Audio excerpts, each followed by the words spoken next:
Hello, what's up, everybody? Happy Monday to you. Hope you had a great weekend. Let's get the party started. This is going to be a good show, man. Good show. Let me get the chat set up here. All right. Top chat.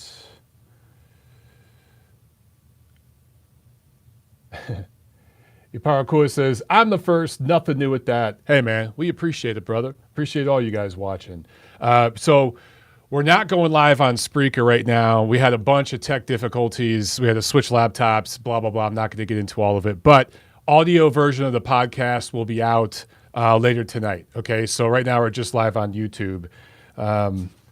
So I apologize to you who watch or listen live on Spreaker, but that is the situation there. All right, let's go ahead and kick off the show here on YouTube, guys. We got an awesome guest. We got a lot to talk about. Tons of news. Huge story this weekend, right? I'm sure you guys know what I'm talking about.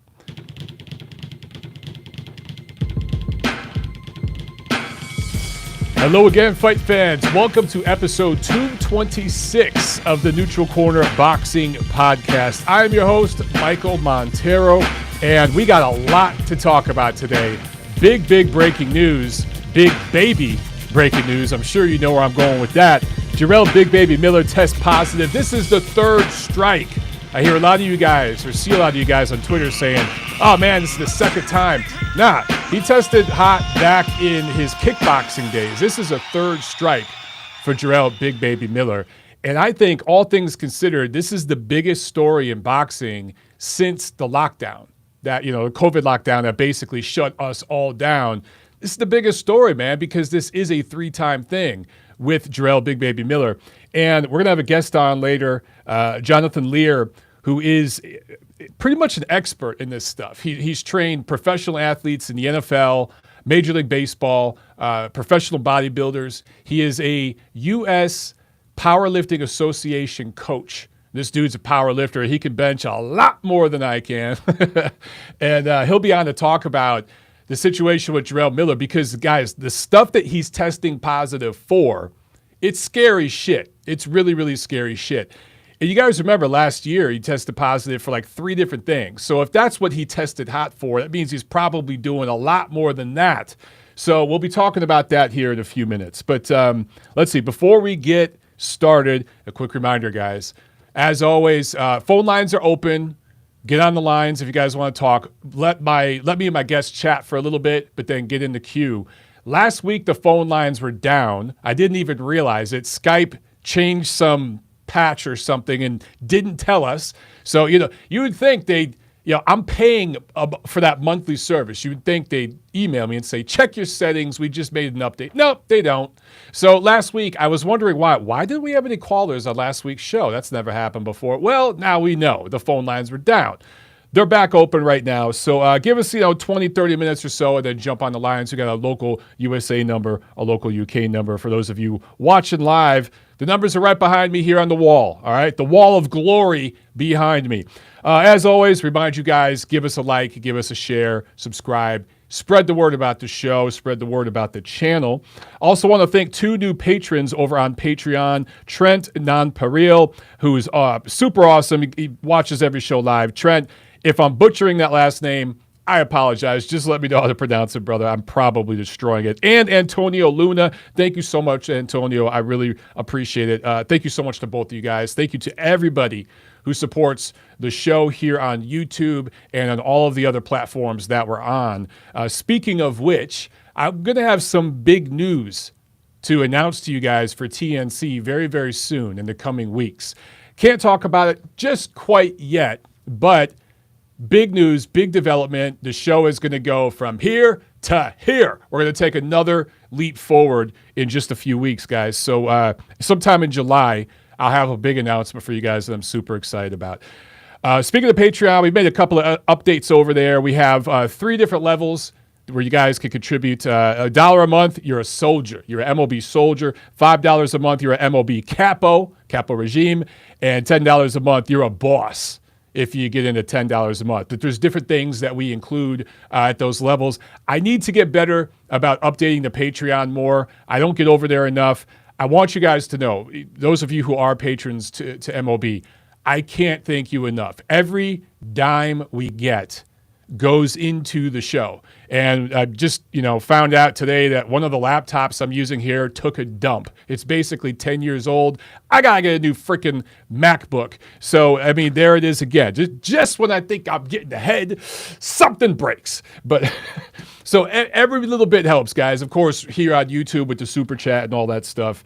I appreciate it so much. I can't tell you guys how much I appreciate it. And a couple of you guys commented recently, over the last week or so, hey, Mike, you've been talking about politics a little bit too much. You've been a little angry recently. Keep that shit out. Keep it to boxing. Look, I hear you, okay? We'll keep it to boxing, all right? We'll keep it to boxing this week, I promise. But let me just say this, guys. When I speak on politics and when others in the media speak on politics, I do find it interesting. When you guys agree, you don't say stick to boxing. You only say stick to boxing when you don't agree. Just be consistent. But look, sometimes you just need to vent a little bit, and I thought I kept it short. There was one of you guys who gave me a 1-star rating, I think it was on iTunes, because I talked about the ESPN's Top Rank show, the original one, like 2 Tuesdays ago, how they talked about politics too much. Because for like the better part of the 3-hour broadcast, at least half of it were these political vignettes on COVID and all the protests and riots and stuff. And I basically said, man, they just need to, do that shit for a few minutes, but get back to boxing. And one of you gave me a 1-star review on my show on iTunes because of that one sentence. That's how you motherfuckers are, some of you out there. You disagree with one sentence and you're going to drop a 1-star review like that. All right, whatever. Hey, every review, whether it's 1 star or 5 stars, that's an extra review for me. That bumps me up a little bit. So thank you. I appreciate it. Okay. Our guest will be on here probably in about 10 minutes. So let me talk a little bit about Jarrell Big Baby Miller. Thank you. I see a bunch of you guys in the chat already. Thank you so much, guys. And hit that thumbs up button, by the way. So Jarrell Big Baby Miller, he was going to fight on June 9th. I do believe, on a top-ranked card against Jerry Forrest Gump. No, just kidding. It's just Jerry Forrest. And he hasn't fought since November 2018, right? He was supposed to fight AJ last year. Blew what could have potentially been down the road for him 8 figures. It could have eventually led to over $10 million, and you screwed that up by testing positive on multiple different samples collected for multiple performance-enhancing drugs, banned substances. So one of them was GW 501, 516, it's a SARM, and HGH and EPO. You guys, some of you out there, you might know about that stuff. You might not. We'll talk about it a little bit here. We'll get a little granular with it. I promise we won't get too granular and bore the shit out of you. But I want to talk to our guest, Jonathan Leir, about this stuff because he's very familiar with it in the bodybuilding and powerlifting world. He's also seen professional athletes around this stuff. Again, he's worked with guys in the NFL, Major League Baseball. He's been around it. So I just want you guys to get a sense of what this shit does and how scary it is that a dude like this, Big Baby Miller, I think by now it's pretty obvious. This guy's been cheating for years because he tested again back in his kickboxing days. This dude has been up to this shit for a long time. I doubt he just started now. Think about it, guys. Why would you just start when you're about to hit a huge payday with Anthony Joshua last year? If he did just start for Anthony Joshua and he didn't fight for almost 2 years and he needs money, why would he start again for this Top Rank show when it's such a low-level opponent? No disrespect to the guy he was going to fight, but you could in your mind, you could brainstorm and you could think, okay, I see why this guy wanted to dope for AJ. He was insecure about fighting him. But the guy he was going to fight in a couple weeks, or actually, 2 weeks, like, he didn't need the dope for that. So I think it's very, very obvious now. Again, we can't know for 100%, certainty. We don't know that. But a good educated guess. This dude's been doping for a long time. And go back, Google images Jarrell Miller when he was kickboxing. Look at his figure, his physical form back then, and compare it to his form now, and you will see a change. You'll see a change in his physique, his form. And I think it's just very, very clear, especially with HGH and what that does to you. That's what's going on here with this dude. Scary. How many guys did he get in the ring with? How many guys has he sparred while he's been doing this shit? Not cool, man. Not cool. And it's, you know what? It's a bad look for Top Rank. It's a real bad look for Top Rank. It's also a bad look for James Prince, because I guess it's James Prince who brought Big Baby to Top Rank. At least that's the way I understand it. Prince gave him a cash advance, right? And Top Rank has obviously invested their own money and time getting him prepared for this show, testing, all this stuff. Like, they're paying for that shit, right? The promotion, ESPN, getting him on that show for July 9th. There's a financial investment. There's an energy and time investment. They've all made that, and now they're ass out. They're not getting any of that money back that they spent from Miller. I mean, maybe that cash advance that James Prince gave, that's just gone. He ain't getting that back. So that's tough. That's tough, man. But you kind of get what you pay for, right? I mean, I don't want to. I see a lot of you, real quick. I got to jump to this over here. We've got a Super Chat pledge from my man, Pietro. Thank you so much, dog. He says, here, bro, I'm more than the boss now. Right you are, Pietro. Grazie, Pesano. I appreciate it, man. You're definitely a boss. And I can't, dude, you're on here. He says Miller equals shit. I love it. Pietro's got the wrench here on YouTube. So he's over here blocking trolls and everything else. And I appreciate all your help, Pietro. All right, Jonathan's on the chat too, and he's calling in. All right, Jonathan, I'm going to get you on the line, bro, because, guys, we need to talk about this. I mean, this is, again, I think the biggest story in the sport since the COVID lockdown. Nothing's been happening. 99% of the shit people have been making videos about, podcasts about, and even articles about, including ringtv.com, where I write. Some of the articles I'm seeing posted there, it's just rumors. That's what everyone's talking about. Oh, maybe Mike Tyson's coming back. Maybe Oscar De La Hoya's coming back. Maybe this other old guy's coming back. Maybe that one's coming back. Well, now we got some real news, right? I think this is the biggest, juiciest nugget of news that has happened since the lockdown. So let's talk about this. Let's bring on our guest here, Jonathan Leir, who is, I should mention, the host of the Ring Walk podcast, Boxing's Handicapping Show. He makes money punting pugilist, analyst, writer, athlete, trainer, Jonathan Leir. What's up, brother? How you doing, man? Can you hear me, Mike? I can hear you. Can you hear me? Good, man. Yeah, absolutely. I'm in the studio as well, doing what we do on a Monday. But glad to be on the show, man. Thanks for having me on. Thanks for being on, man. I appreciate it. And thanks for getting on here last second.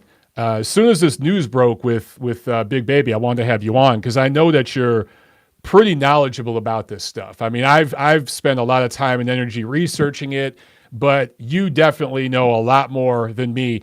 Could you just briefly tell everybody out there watching, just your experience in athletics, powerlifting, all that good stuff, and then let's get into the drug talk. Sure, yeah. I don't want people to think that I'm just a massive steroid juicer or dealer or anything like that, but I have been a personal trainer for 15 years, and in that time, I started out training down in Southern California, Gold's Gym, the actual Gold's Gym, not the franchise one, but the Arnold Gold's Gym. I was training there, got to know and work with a lot of athletes and bodybuilders, etc.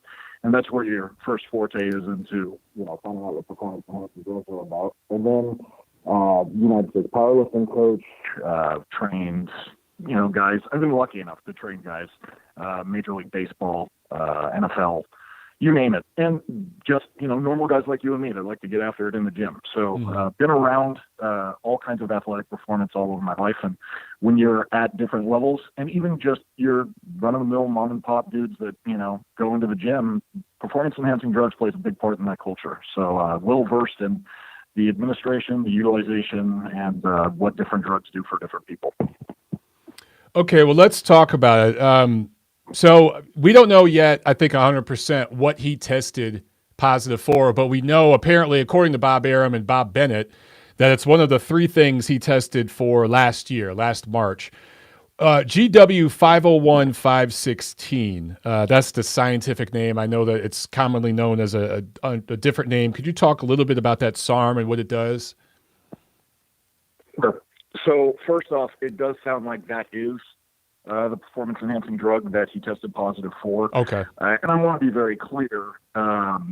We don't know the levels of the test yet, so there is a chance come out and say that supplement again. There are rare times where something like that SARM can, run into a different, supplement, over-the-counter supplement, but it is incredibly rare. And when you're already busted for it before, you're going to take every step not to, have that type of cross-contamination again. But that being said, the supplement, it's not a steroid. It's a performance-enhancing drug. It's a SARM. It's different from a classification of a steroid. Those types of things are actually made by doctors for other things, for treatments of diabetes, obesity, etc., for people that have issues with steroids. But GW, it's easier to call it Endurable or Cardarine. So I guess without getting too scientific on it, it's like exercise in a pill. There's been studies, the things that they like to sell it on, that it increases athletic endurance by 70%. Pretty much what it does, in effect, is increase the utilization of fat for energy. And so what happens a lot of times, guys get fatigued, run out of time, and the conversion for energy is the difficulty.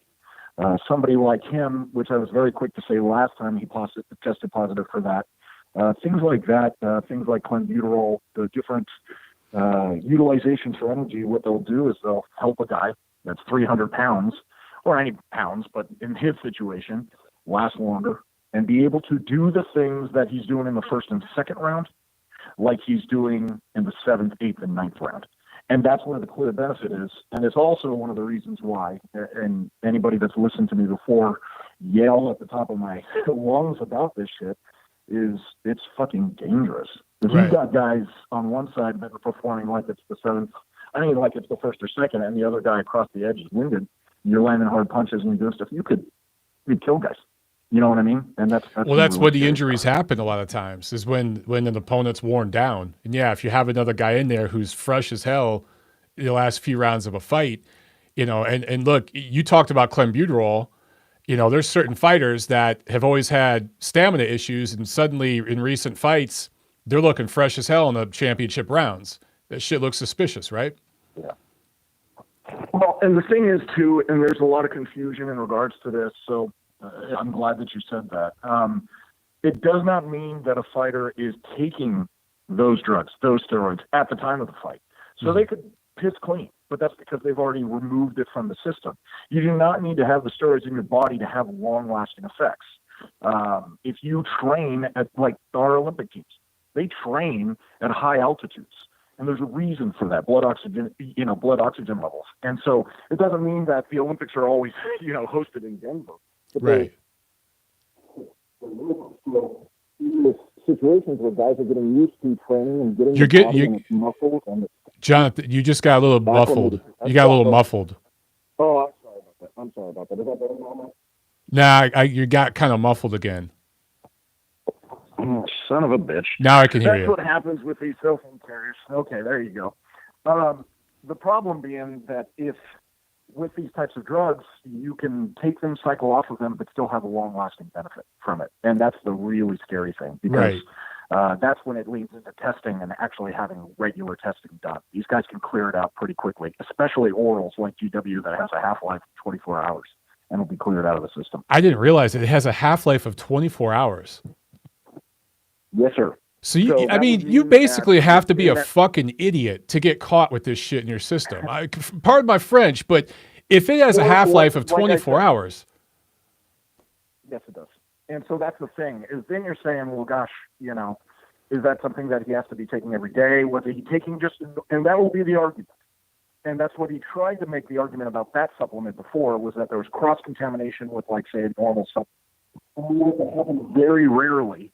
Then you're saying, and I not only did it get cross-contaminated, but I ended up taking the same damn supplement again when I have millions of dollars on the line and I've already failed, 4 times on 2 drug tests. It's just ridiculous. And the odds of that happening. I don't buy one word of it.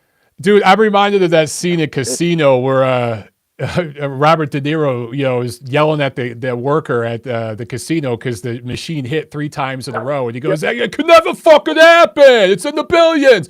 That's basically what this is. That's pretty much right. Yeah. I mean, that's basically where we're at. Too, with a guy like this, anything where he's saying it's not knowledgeable, I'm sorry, but when you're taking EPO or you're taking HGH, one, you don't take a shot at GH for repair, one shot. GH doesn't do that, not that way, and it's taken for months and months at a time. And two, EPO, that's something that you take with a syringe. Any fighter knows that anything that's going into him with the syringe is a performance enhancer, period. So it's ludicrous, and these guys, he's an actively known cheater, and it's a shame that guys like this get a, faux six-month suspension and he didn't even get that on the major promoter. Yeah, I mean, to me, that's the big story here. I mean, Miller, I said this last March, he's a fucking idiot. I mean, to blow the opportunity he had with AJ, even if he went in there and got knocked out in the first round, he would have been a fucking millionaire overnight, and he blew that. So right then and there, he showed his stupidity. Does it again here. It's clear that this guy has been doing this his entire career. I mean, at least it looks that way. And for Top Rank to pick him up, sign him, put him on a show like this, I get it that we're starved for marketable heavyweights. And I get it that they wanted to feed this guy to Tyson Fury in the Garden at some point, maybe in 2021. It would have been a successful defense for Tyson Fury. He would have looked good beating him, and Miller would have talked up and promoted the fight. I get it from a business point of view. But this dude didn't even get suspended because there was a loophole. He wasn't licensed. He is licensed now. At least Top Rank licensed him. In your opinion, how long does this guy need to be suspended for? Is it a lifetime ban? One, my thought process is, of course. I mean, we live in America. You make a mistake, you're a fucking idiot. You can do almost anything in this country and get a second chance. Right. When you do it again, that's when you lose it. The problem is, Michael, is who's going to be the one that really starts enforcing all this stuff? I mean, sure, Top Rank has a little bit of egg on their face in this situation, of course. But let's not act like 5 of the guys that are in the top 10 or French top 10 haven't been busted for performance-enhancing drugs. Right. Alexander Povetkin is going to be fighting in his backyard, next month.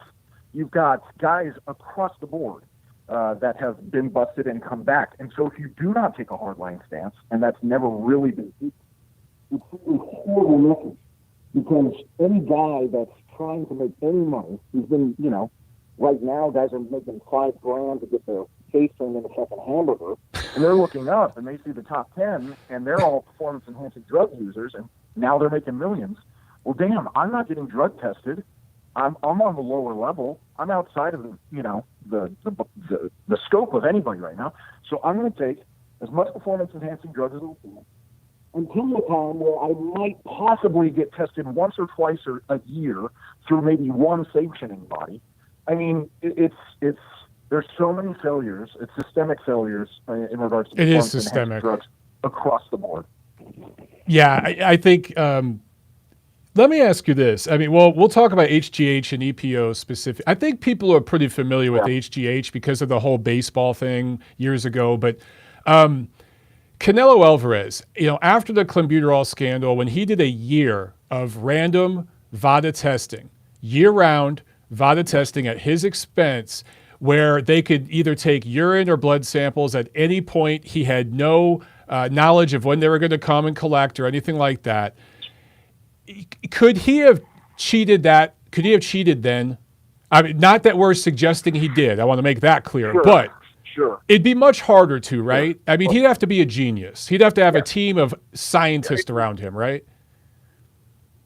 No, yes and no. So there's a couple of things there. Okay. Because first of all, you were very clear in pointing out that Canelo actually paid for the 365 testing. And that is a huge difference from the clean boxing program. Absolutely. Which most people think is 365 random, but it's not. No. Canelo did that for 1 year. By the way, he did not re-up for that. Yes, okay? So that's right correct. now he is not having that. There are no boxers, zero. Are getting random 365 a day testing, period. When he was under that, it would be incredibly hard for him to skirt based upon them coming on a frequent basis. Okay. Now, if you were under, say, the clean boxing program, where it's random, but even social media, but they've been saying it for 18 months and maybe been tested twice. I've talked about that a lot. Yeah. They're not. That can get around.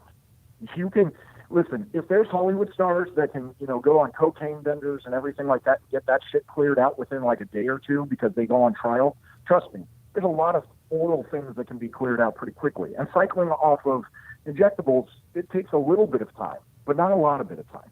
So the big thing is when you've got a guy that's making three. Now, listen, I'm not saying that this is happening. You're asking me if it's possible. Right. I don't know if I have $365 million. You're muffled again, Jonathan. Guys are coming on. Yeah, I'm so sorry, Mike. It sounds like it's like every 3 or 4 minutes you're getting muffled there. I don't know where you're at. No, it's okay. I'm just at the house, and you just let me know if you can hear me. Okay. But it's just like in the Miller report for baseball. Guys admitted that they were getting the wink, wink, nudge, nudge that the testing was coming. And right. I know from talking to athletes, they would know when testing. A third of a bill, I'm sure he could figure some things out if he wanted to. Chiefs are always going to be ahead of the system, especially a system so backward as it is in boxing. Yeah, you're muffled again, man. I don't know what's up with your mic, but guys, what Jonathan's saying is pretty much. Oh, there you are again. You just keep going in and out. But your sentiments. I'm so sorry. I agree with your sentiments exactly. I mean, this is stuff that I've talked about at length. And what I don't like is this is part of why I reamed Bob Bennett that one time after the Adelaide Bird scorecard. Part of the reason why I was so pissed is because no one else was talking about it. And I'm like, what the fuck? So I grabbed the mic and started asking questions. I feel like there are people in the media talking about this. I know you talk about it. I've certainly talked about it. I've written articles in Ring Magazine about it. And I've had people message me privately like, hey, man, I can't say this publicly, but keep pushing because no one else is, right? Why is it that it's guys like yourself and myself are so few and far in between that actually talk about this shit, with any sort of honesty and consistency? Is it just the press pass? I think that... Yeah, no, because Lord knows I don't get much of those. I think that, truthfully, a lot of times people don't really associate how damaging it can be in our sport.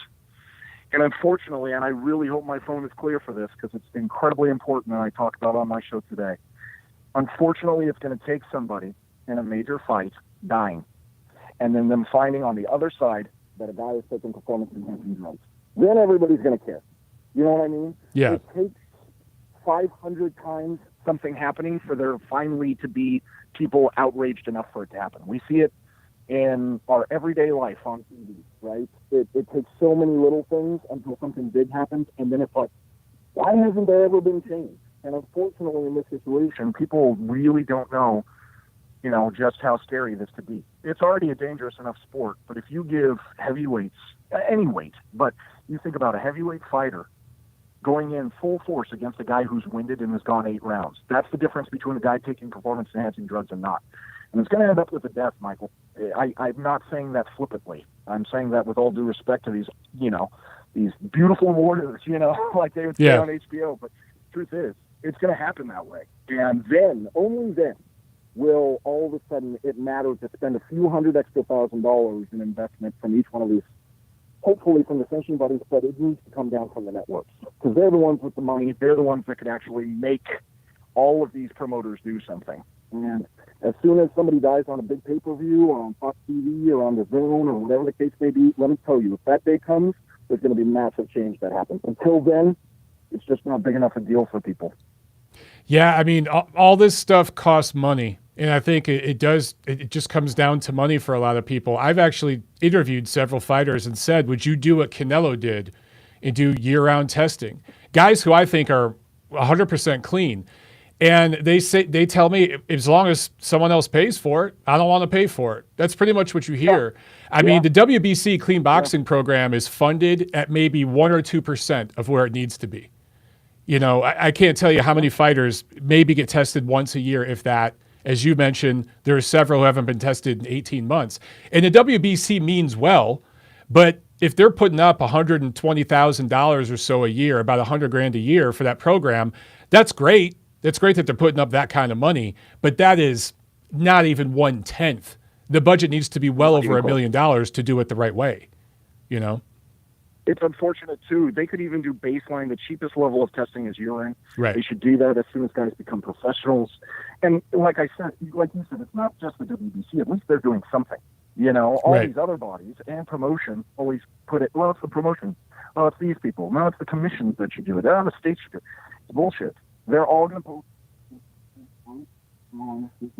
the death of a fighter. And that's when the change will come. But these guys can afford it. You know that, Mike. Across the board, there is so much money in this sport that the fact that there's less than a half of 1% going into drug testing, it's ridiculous.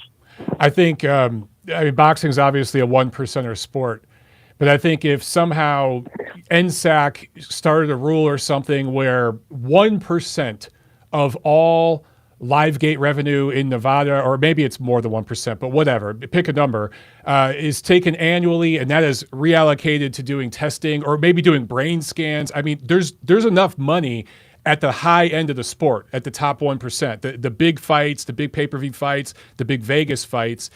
If you just took 1% of the purse and put it to testing, I mean, somebody like Canelo Alvarez, and again, we're using him as an example because he has tested positive before.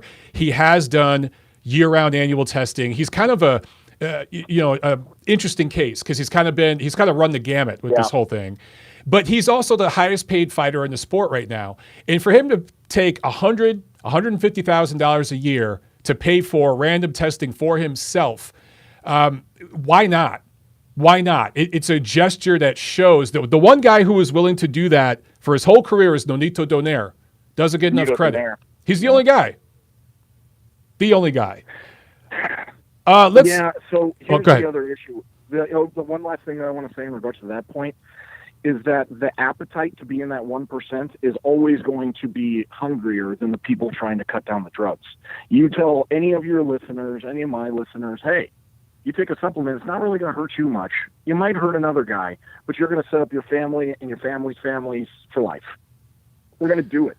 That's a good point. Until it's mandated that that's not the case, that's going to be there. And it needs to be fought as hard as the guys that are in the ring, struggling in the gyms, getting their faces caved in, saying, damn, I'm sick of this. I want to make the big money, and I'm willing to take a shot to do it. That risk versus reward is so large for them in their eyes that the risk needs to be much, much higher. Complete bans, you're out of the sport. Business.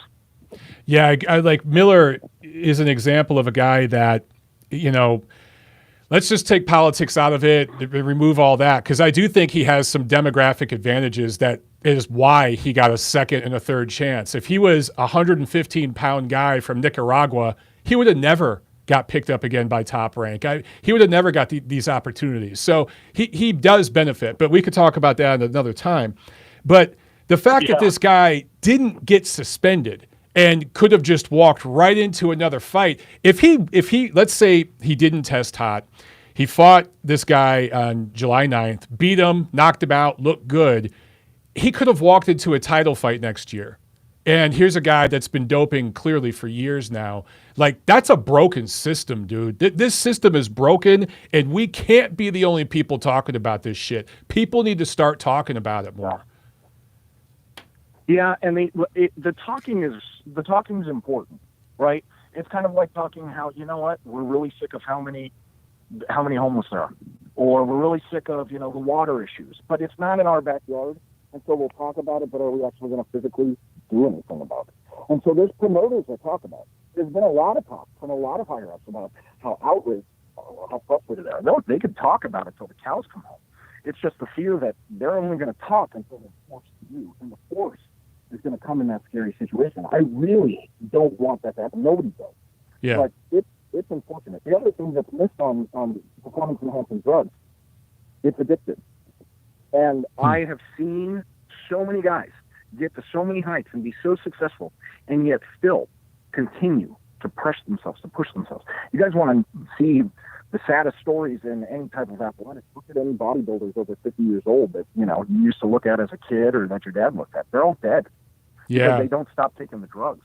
Yeah. And so you got a lot of guys that are so wrapped up with, I can only be who I am because I take this, whether it be as a boxer or a football player or bodybuilder, whatever it is, that the risk, it doesn't even compute to them anymore because that is just part of their day-to-day. And that's another problem that I think is going to have to be, focused on, is the addiction to these things as well. Because once you start, you become reliant upon it. That's a great point, dude. Part of it. So it's really a tough one. And it's a tangled web that doesn't need to be sewn unless somebody from up top on high really makes a stand. And it's got to be somebody, to be honest with you, it's not going to be a network because they're just putting it on, even though they're the ones they don't give a shit. Absolutely do it. Yeah.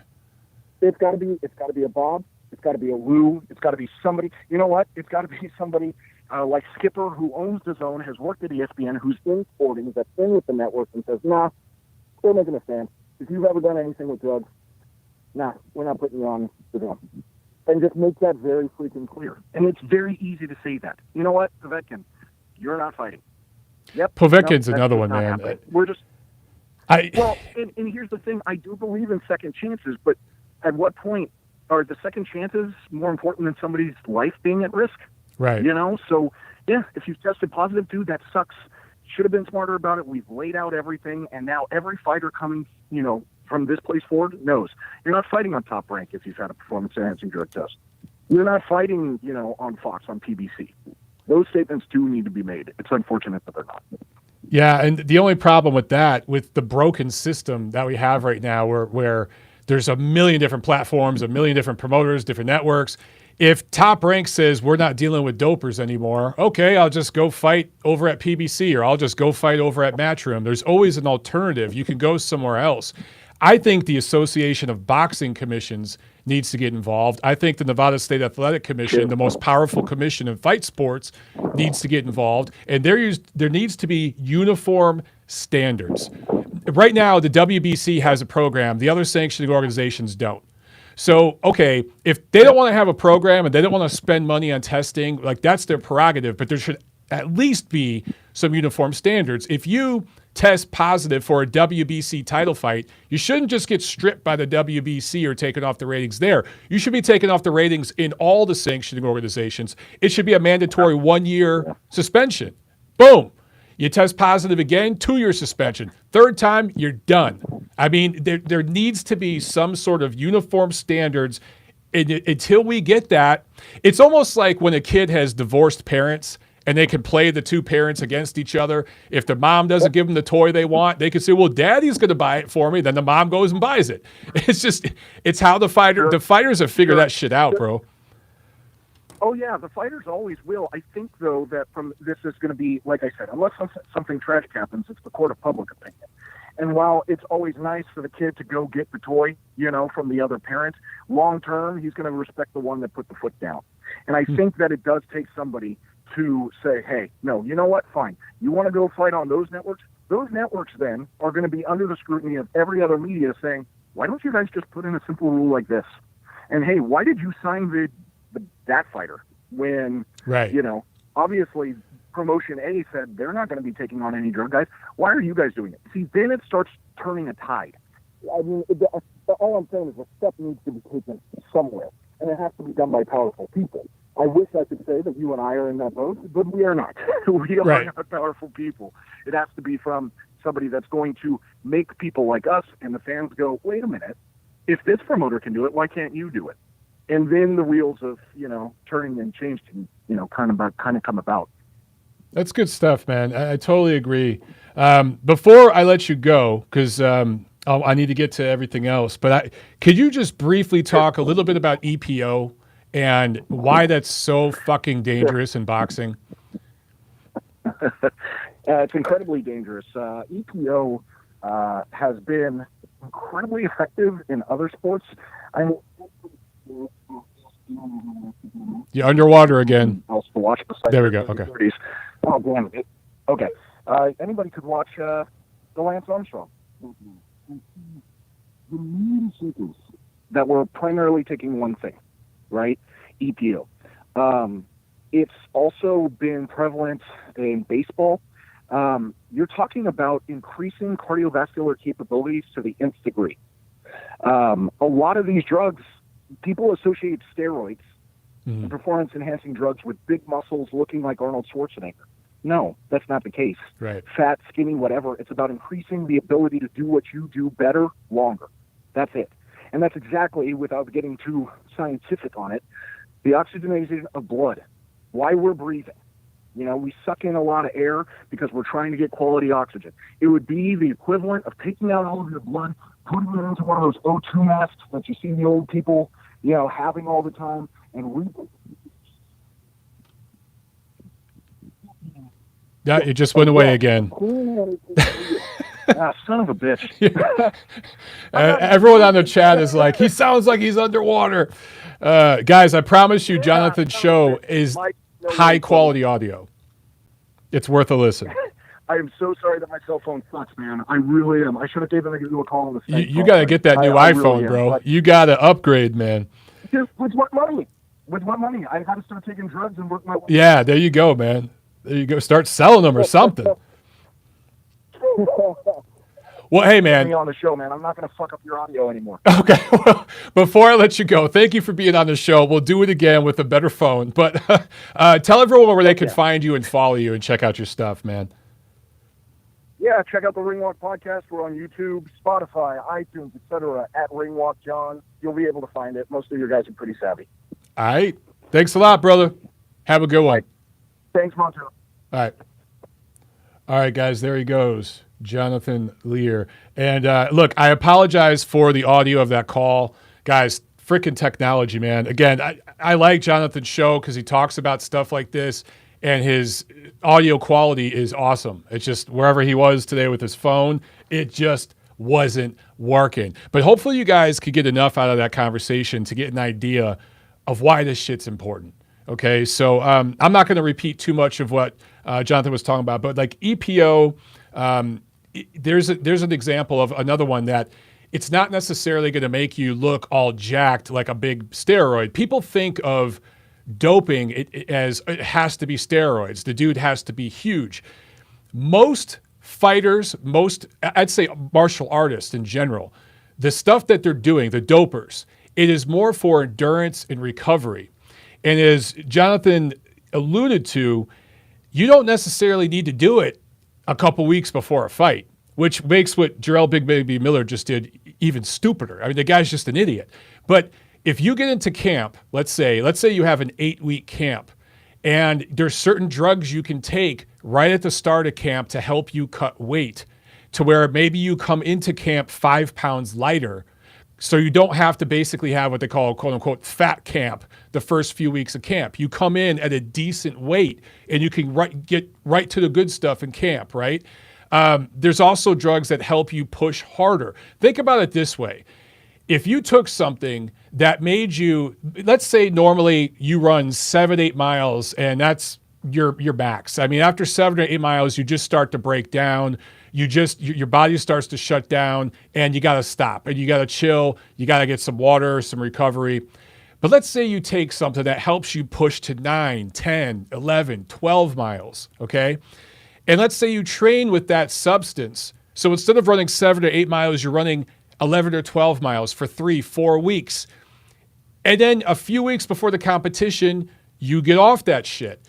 You still have the benefits of what you just did the last 3 or 4 weeks. You've been running longer and harder. You've been pushing your body to new heights.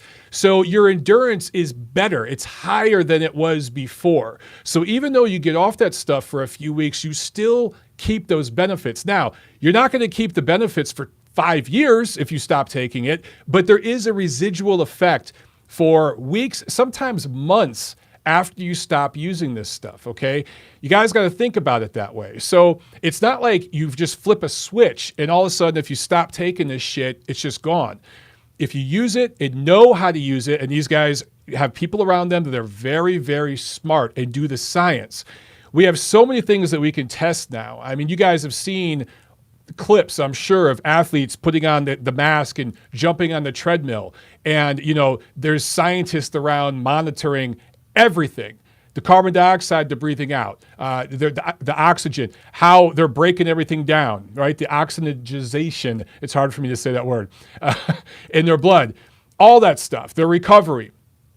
The DexaFit scans. I've done a couple of DexaFit scans, and there's all sorts of tests that they can do. So this shit's really high level. It's improved dramatically. The science of doping has improved dramatically over the last 20 or so years.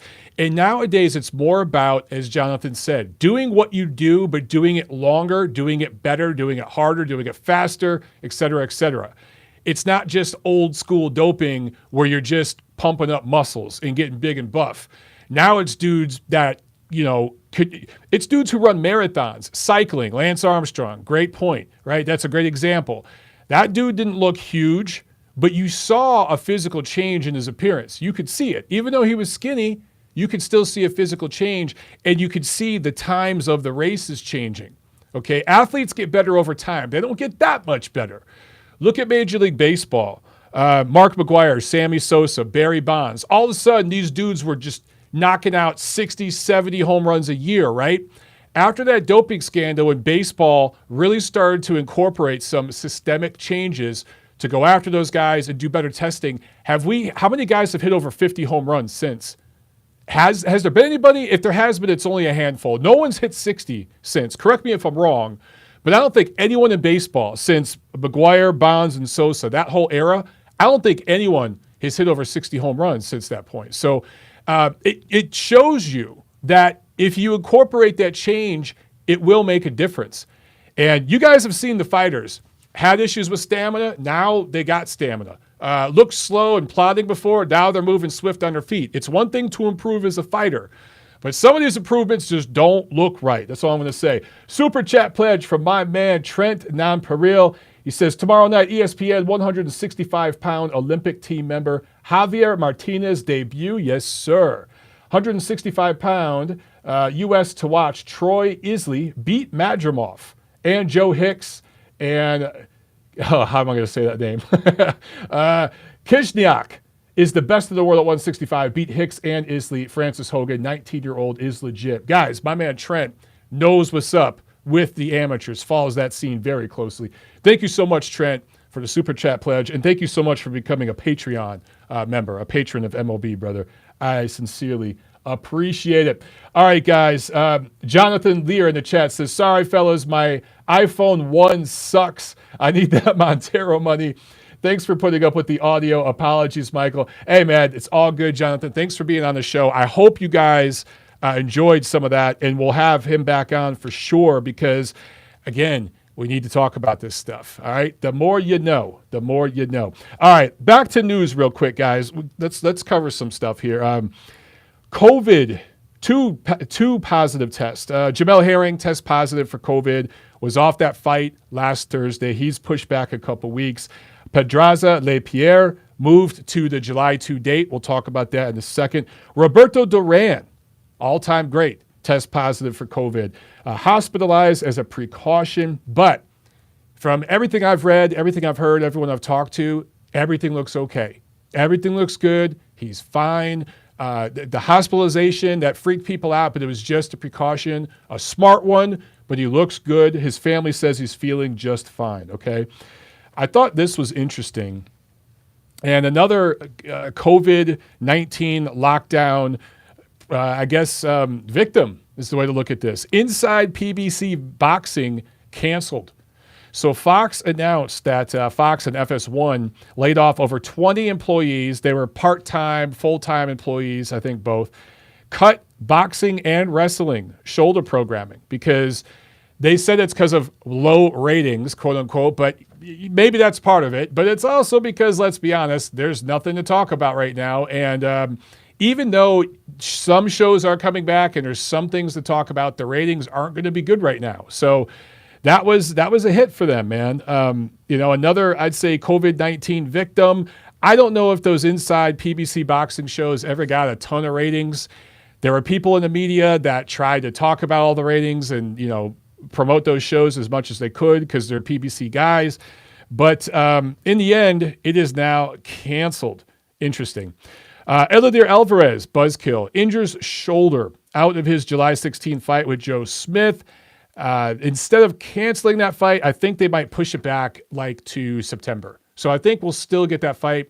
I think it makes sense. Don't just put Joe Smith in there with another guy. Push it back a month or two because Alvarez and Smith, that's a great freaking fight, man. I love that matchup. Buzzkill, but I think we'll still get that fight. Speaking about ratings, let's see. Do I want to talk about this? Ratings. Okay, I just thought I should mention this. I'm looking here at my notes, guys. The top ranked cards, and I'll talk about some specific ratings, but they've been averaging about 300 to 400,000 viewers. A lot's been made about that.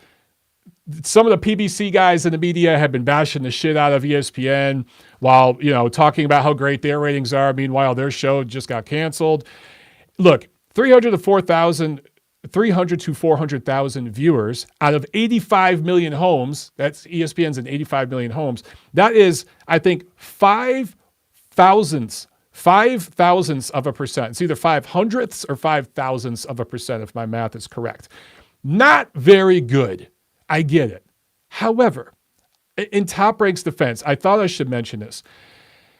Top Rank has made offers to many, many managers to get their fighters on these shows, to get bigger name fighters on these shows that would hopefully draw bigger ratings.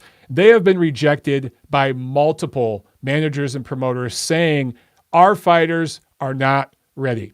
They haven't been in the gym. They're not ready to go. So we can't go right now. So they're dealing with a tough situation. The ratings are not very good. I get it. But most of the guys that they've been featuring are undercard fighters, guys that would be fighting, at the untelevised portion of a show.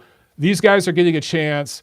Yes, some of them are only getting paid $5,000, $10,000, but these are guys that would be fighting when there's 50 people in the arena when the doors open at 4 p.m. or something. And now they're fighting on national television. So, look, it is what it is, man. Okay, speaking of fighters coming back, Golden Boy Promotions and Matchroom getting back in action soon.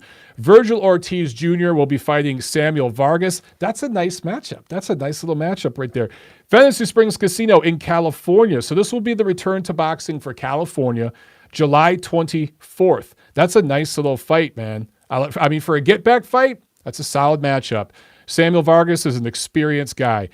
Matchroom USA planning to start up again in late August, probably Las Vegas.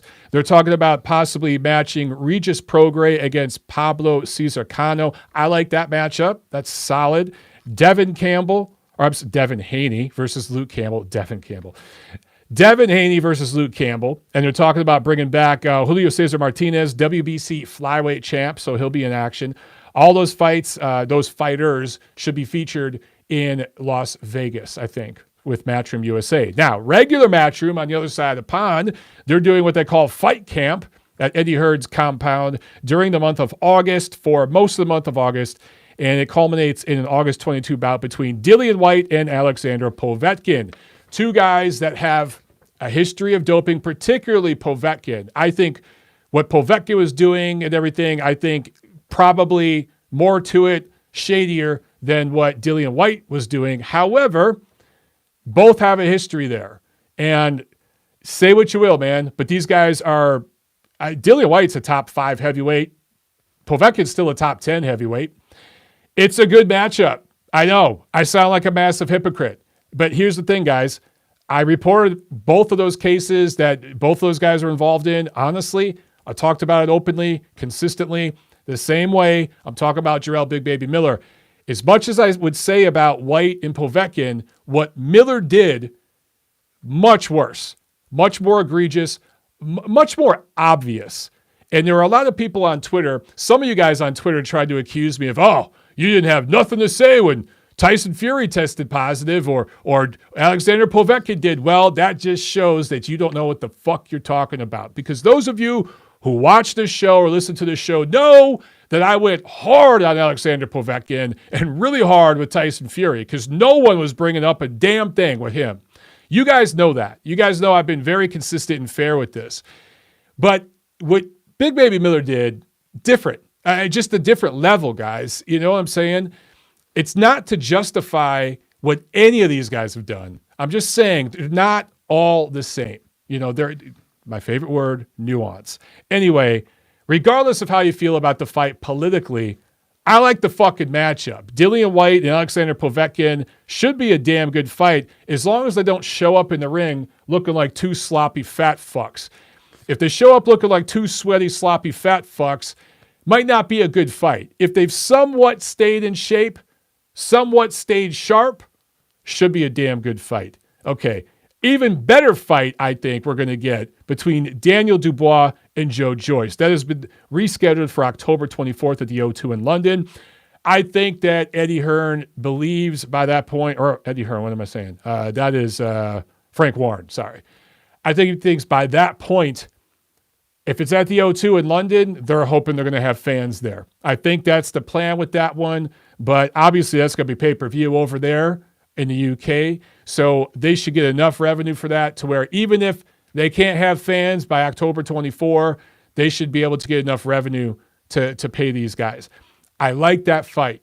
I like that two young, Joe Joyce isn't that young, his career's young, but in the case of Daniel Dubois, young guy, and neither one of these guys really needs each other. They don't. They can continue doing what they've been doing, okay?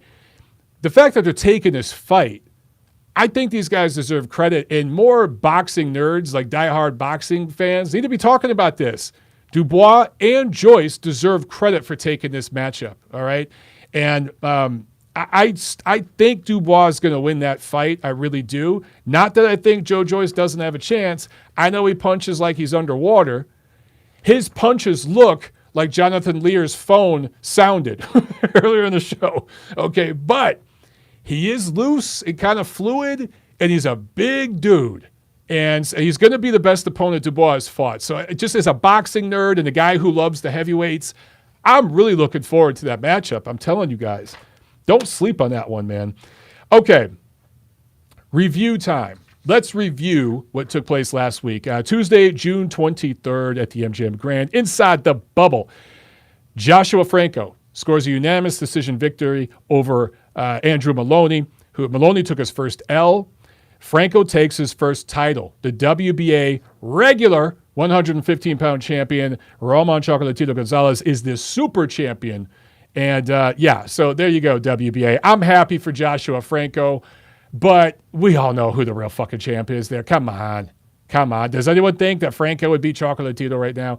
I don't think that the WBA does that, but anyway, feel-good story for Joshua Franco, who, by the way, I'll probably be interviewing tomorrow for a piece that I'll be doing on him in the next issue of Ring Magazine. As soon as he won that fight, I actually hit up Doug Fisher and said, Doug, that should be my next story. Let me do a story on Joshua Franco. And he was like, hell yeah, bro, get on it. So we'll be doing a story on Joshua Franco in the next issue. Anyway, he wins by the scores of 115, 112, 114, 113 twice. Dropped Moloney in the 11th.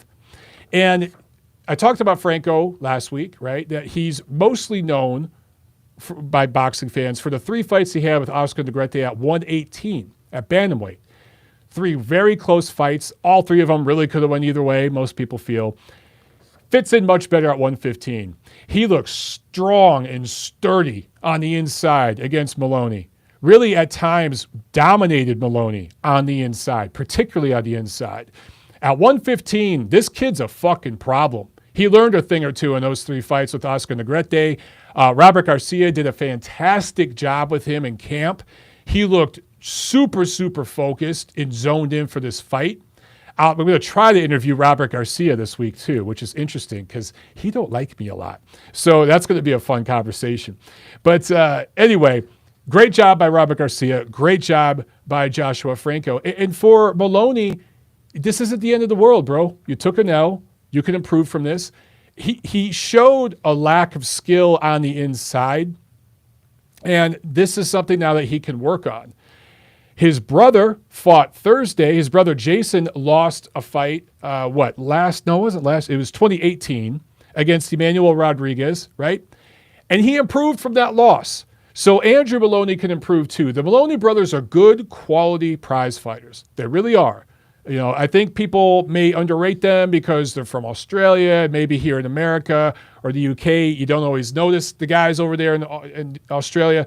But these guys are solid prize fighters. And I do think Moloney could come back and improve from this. The card averaged 310,000 viewers, peaked at 390,000 viewers, right in where I talked about a minute ago. Those cards have kind of averaged. Joshua from San Antonio, Texas. What have I been saying about Texas for the last few years, guys? I'm telling you, I'm going to keep on saying it, that's going to become a hotbed. I think it's already there. I just don't think it's universally recognized in the sport of boxing as a hotbed of young talent. But they're coming, man. You got the Charlos. You got Spence. Now you got Franco. There's a bunch of guys. You got Vergil Ortiz. Right? I can keep going here.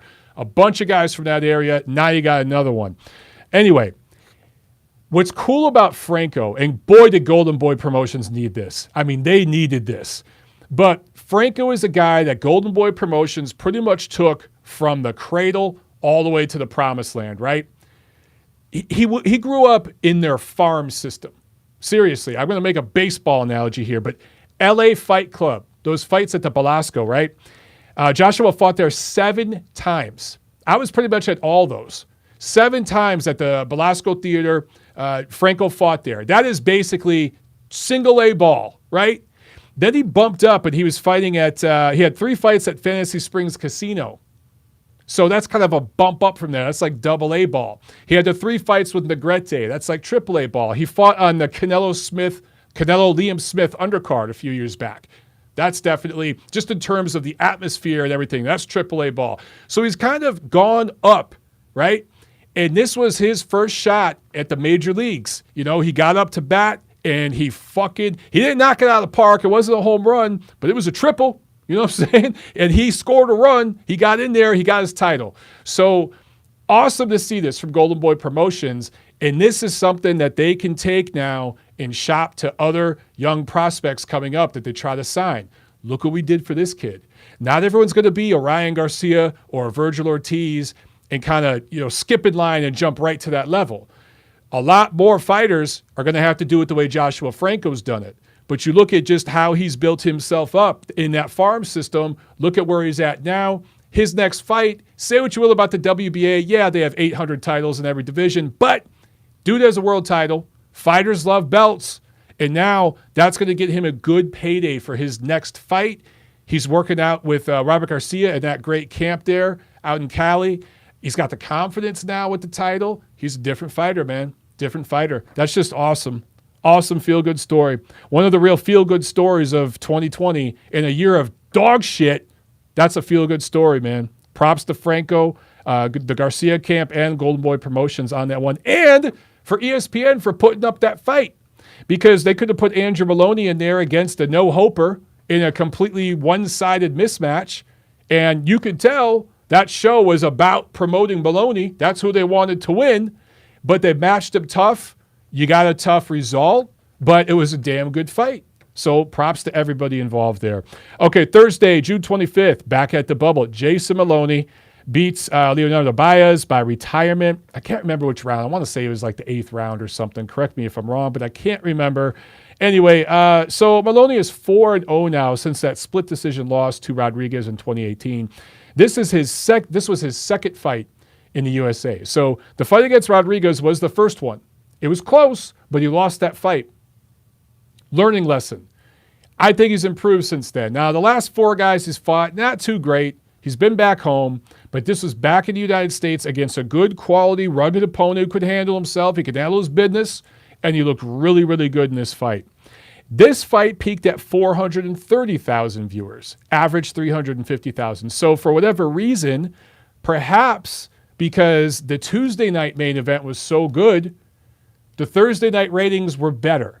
Funny how that shit works, huh? I don't know. I'm not a scientist. I'm just saying, perhaps because Tuesday's main event was so good and competitive and you saw an upset and you saw a similar looking on paper, similar looking matchup Thursday night, perhaps, 50,000 extra people tuned in. Because like, oh shit, let's see what this is about.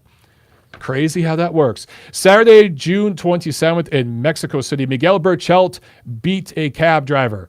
There was no commission present. The Mexican commission does not recognize sports right now yet, so I don't even. Does this count on Berchelt's professional record? I don't know. There was no commission people there. Like, I looked on BoxRec, and I don't even know what they have listed there on BoxRec. It's really, really weird. But yeah, this is kind of an in-between thing because there's no commission right now. Doesn't really make sense. Anyway, that was the result. You know what? I've seen a couple of super chats here. Let me jump over here to the chat real quick because I got to say thanks. My man Trent, again with the super chat. Thank you so much, dog. He says, yo, I and everyone love Madrimov. My favorite Uzbek is Bully Beck, though. And then Gayasov. What do you think about Gayasov? I thought he got robbed in an ugly fight versus Yelusinov. Man, these names. Whew. I'm going to have to pull this up. Because I think I remember what fight you're talking about, but I want to make sure I got the right one. Because I think you asked me about this fight before, dude. Oh, you're talking about amateurs. Shakram Giasov, 9-0. Out of Uzbekistan, fights out of Brooklyn. It's interesting with the Uzbeks because like half of them are in Brooklyn and then like half of them are over in Cali. So they're kind of getting all over the place, all over the states here. Oh, where'd you go, Trent? You were on the chat. You dropped off here. I don't see you. Yeah, I like Giasov. I'm trying to see where I've seen him. He's another guy with Vadim Kornilov. Kornilov is really, really building a, man, I was going to say building a stable. He has a stable. Yeah, so it was the 2016 Olympics where you lost to Yelusinov. Yelusinov, another good-looking guy, but he's out of Kazakhstan. A good-looking prospect, I should say. Good-looking guy. That sounds homosexual. I meant good-looking prospect, guys. So, Shakram Giasov, super lightweight, 5'9", out of Uzbekistan, 26 years old. That's the thing with all these guys. They're kind of at an advanced age, to go pro. And I think these dudes, what's good is they're not going pro in their 30s like some of these guys were years ago. They're in their 20s, but they're not 21, 22. They're they're not early 20s. They're like late 20s. And I think that has them, lined up to challenge for a title within the first couple years of their career, the first few years. Sean Thompson in the super chat. Thank you so much, my man. I appreciate it. Sean, he says, trying to call from Scotland and keep getting a London company? How do I call, brother? Really, Sean? That's weird. Sean, all you guys in the UK, man, maybe something's still up with the phone lines because they were down last week. Skype has been killing me. UK number is 02081 036 051. So get on the line, man. I don't know it, but something must be up because I know I didn't realize at the time, but a few of you guys called or messaged me this week and said, man, I tried to call the show last week, but it wasn't working. Something happened. So I found out Skype was down, and I don't know, maybe it's still down. Maybe something's going on with the UK number. Let me see. But I will look into that because I'm paying for that shit. That ain't right. But yeah, there was no calls last week. And then even this week, I'm getting nothing from the UK. So yeah, something's going on. Super chat pledge from Harrison Property. Thank you so much. He says, howdy and good morning, Mike. Wow, good morning for you in your part of the world. What is your prediction for the future business relationship between Ryan Garcia and Golden Boy? Thanks, Mike. Well, good morning to you, my man. You know what? Long term, dude, that's going to be a nasty divorce. It's not going to freaking work, man. I just don't. Oh, you know what? We got a call here from the UK, so let's see. But, dude, I just can't see how long term that's going to work. And it's not him, it's his advisor. It is him, but it's also this dude who's advising him. And the type of personality Oscar De La Hoya is, I just don't see that shit working long term, man. Unless Ryan gets humble overnight, I don't see that shit happening. All right, let's go to the phones here. 353, you're on the neutral corner. Go. How's it going, Mike? How are you doing? Good. How you doing? I'm doing fantastic. Everybody should hit the like button and help out. I wanted to make sure your phone lines were working for the UK. Looks like they are. Thanks. Appreciate it, Mark. I don't know what the hell happened, man. I want a quick question. Sure. What do you think of this McWilliams Arroyo fight versus Martinez? The zone's first headline fight with Cecilia Breakus and Jessica McCaskill on the undercard. Did they finalize that? Yeah, it looks like it. I'm seeing it on Twitter. It's announced. Really, really. Let me check this out. I want to see if it's on the schedule. Because, yeah, you're right. Damn, dude, that's a good fight. I didn't know. Okay. Yeah, because I know they were going to bring Martinez back. They were talking about that. And they're talking about Tulsa? Wow. Tulsa. It's right now. It's on the schedule for Tulsa, Oklahoma. That can't be Originally, right. they were looking at doing Martinez and Artem Delakian. I guess that must have fallen through, that unification. Yeah, that's what they wanted. Arroyo, that's a very good replacement. That's a great replacement. That's a great replacement. McWilliams Arroyo is a really underappreciated fighter. Good quality fighter. So I like that a lot. Other than early in his career where he lost to, I can't remember his name, he's only lost to elite level competition. Kazuto Ioka, Chocolatito, you know. And I'm not running wrong, who at the time, in his prime, for anyone who doesn't know, running wrong was dangerous. Yep. Very dangerous at flying. Yep. Super dangerous, unbelievable boxer. Beat Casemiro and Kazuto Ioka, so high level competition. But yeah, that's a very good fight. What do you think of that one? Like, what do you think of the card? Looks good. That's a nice card, man. The lady fight's good. Giasov's on there fighting Francisco Rojo for one of the WBA. Oh, it's the international WBA, one of the 5,000 WBA titles. That's a nice card, dude. It's very interesting to me that they put it in Oklahoma, in Tulsa, Oklahoma. That's a very interesting location. I wonder why they would go there. But maybe they're allowing public events in Tulsa. They have to be. Yeah, I mean, it must be something with the commission there that they're got some lax rules. Maybe Eddie just doesn't want to have to deal with all the shit in Nevada. But you know, I like the Brekus-McCaskill fight. McCaskill's tough. She's going to bring it. That's going to be a fun lady fight to watch. But that Martinez-Arroyo fight, that's really, really good. And then being able to see Giasov, who Trent was just talking about in the chat, he's scheduled. What is that? How many rounds? Yeah, great prospect. It doesn't say how many rounds that's scheduled for. I wonder. Yeah, Shakram Giasov is a fantastic prospect, by the way. Fantastic prospect. They were actually talking about the possibility of Giasov replacing Morris Hooker to fight Regis Prograis. So that would be amazing. He is a good fighter. That'd be a very good fight, but it looks like he's got a fight lined up with Roa. Yeah, I like that. Yeah, keep him busy. Get him, so I guess that's going to be on DAZN. I mean, I haven't seen shit from DAZN. They haven't said anything, have they? I haven't been following them on Twitter, but. No, that's a DAZN comment. It's DAZN. Well, that's good. So I guess DAZN will finally make their return. That's August 15th. So, yeah, that's a good card, man. Like, it looks like, I mean, Eddie Hearn's going to have a busy August, a very busy August on both sides of the pond. So that's good shit. Indeed. I'm going to drop off. Have a good one, Mike. Thanks. All right, you too, brother. Thanks for calling in, man. All right, so we checked the phone lines. Looks like we're good. Yeah, I don't know, man. I know last week the phones were down, and this week I did some tests a couple hours before the show, and we were having all sorts of problems. At one point, I could hear myself, but I couldn't hear people calling in. You know, I had people call in to like a test line, and it was really, really messed up. I don't know what the hell is going on here. Unrivaled boxing talk and news with the Super Chat pledge. Thank you so much. He says, no contest. No contest indeed. And let's see. I think that's all the Super Chats. You guys have been awesome on Super Chat today. Trent says, Giasov will knock Prograis out cold. I don't know about that.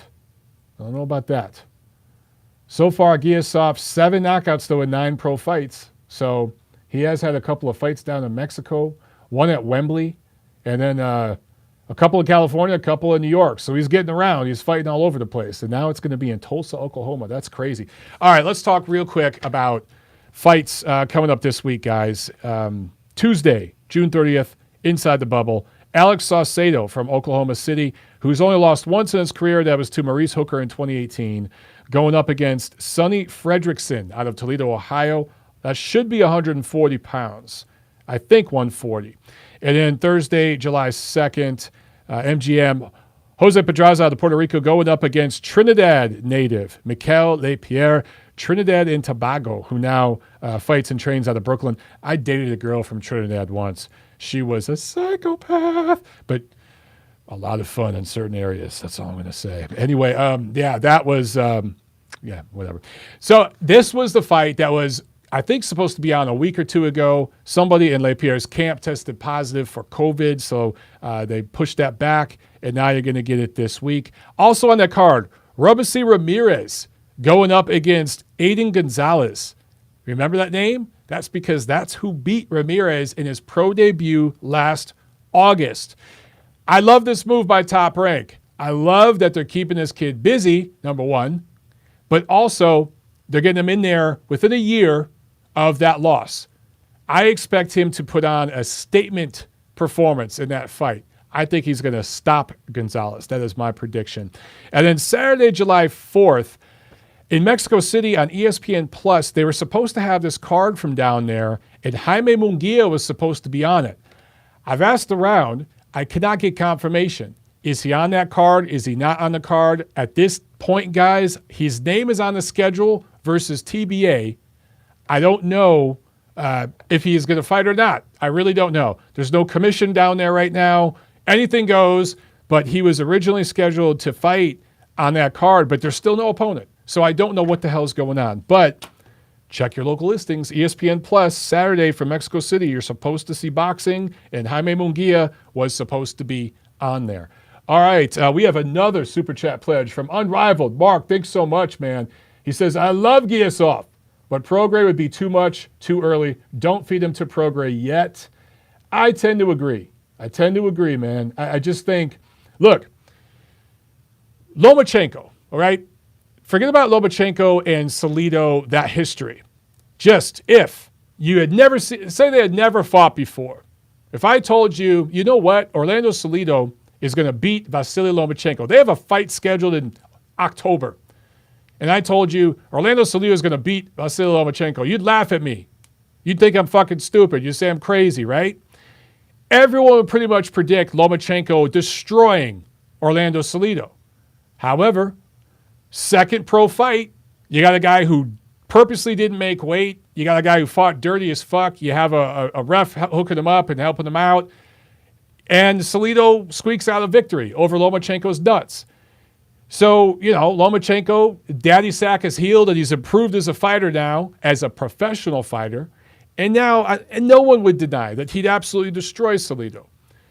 So there is something to be said about, learning the pro game and easing in. Yeah, I mean, the fact that Giasov's people were willing to even explore putting him in there with Prograis says a lot about how they feel.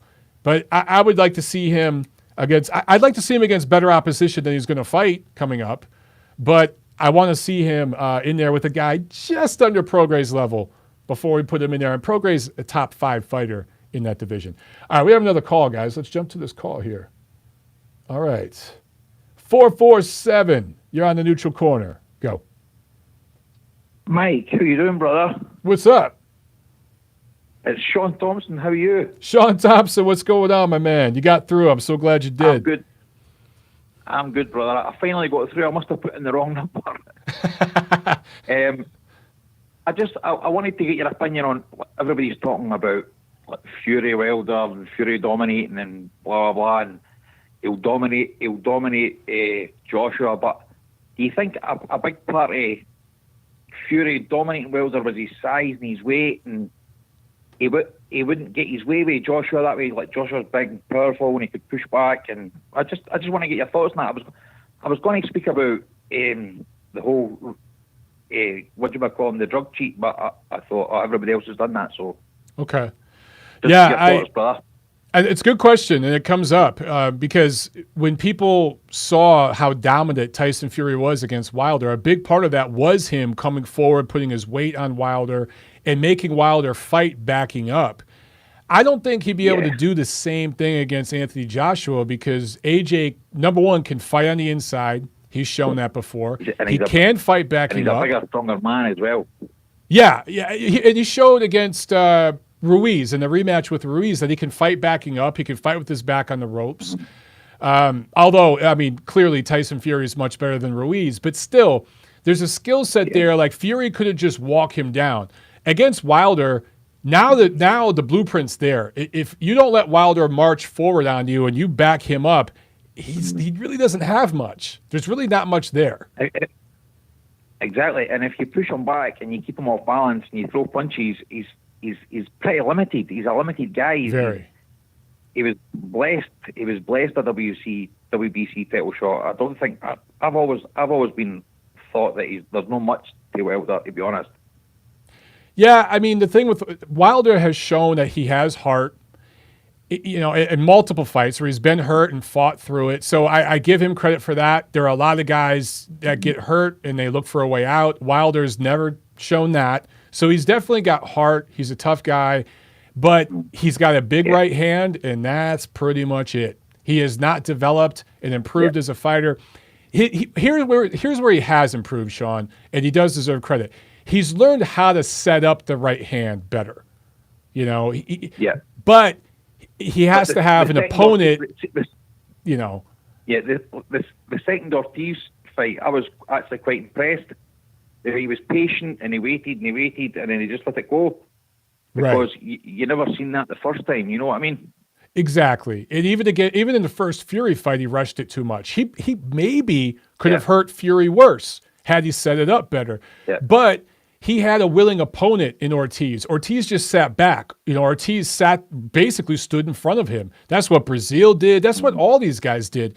And this is the first time where Fury had the size, but more importantly, the skill to come forward on Wilder and avoid the right hand.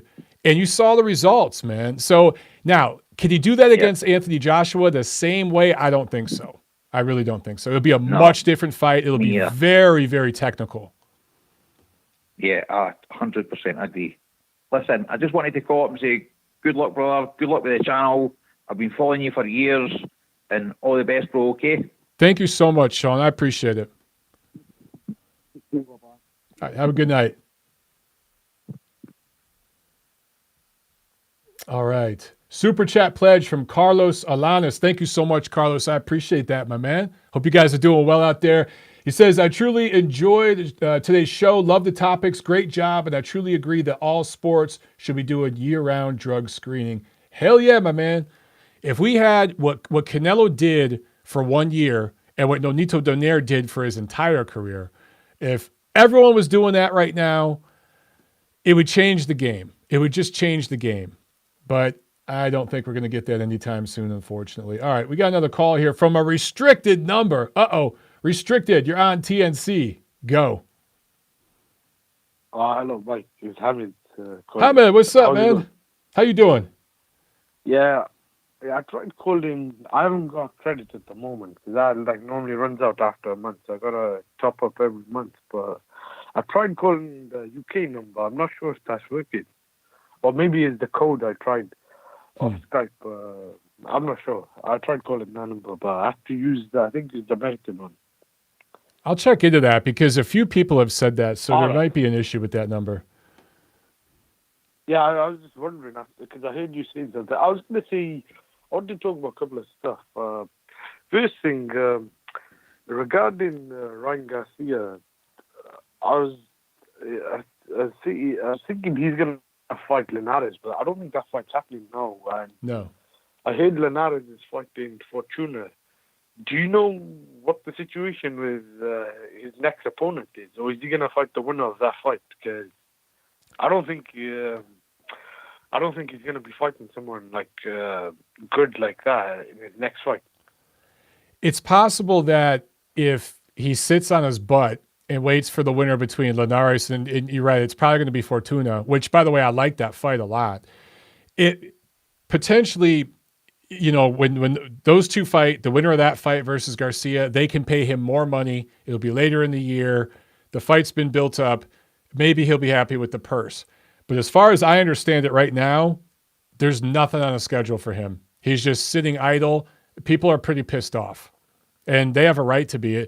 Look, I support fighters getting paid and getting what they deserve. Fighters risk their lives, but he renegotiated a contract less than a year ago, and he's bitching already about money. He could have had a showcase fight against a limited, opponent for $200,000, and that could have been a buildup for a fight with Linares later this year. And Ryan Garcia screwed that up. That's all on him, man.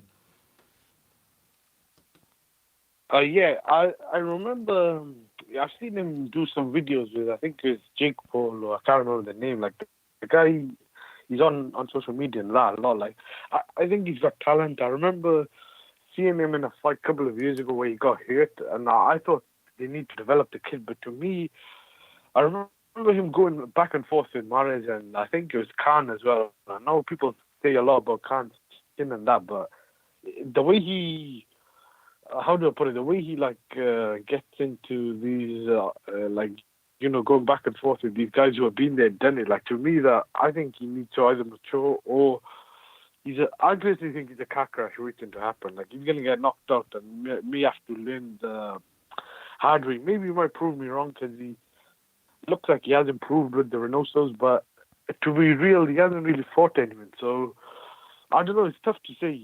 I think Linares would have been a good fight, but I don't know if he could take a shot. I don't know if he could catch. But do you think he's wrong, like going back and forth with guys like Mares, De La Hoya? I know De La Hoya is his promoter, and there's problems on both sides. But for a guy who's like 21, I think he should be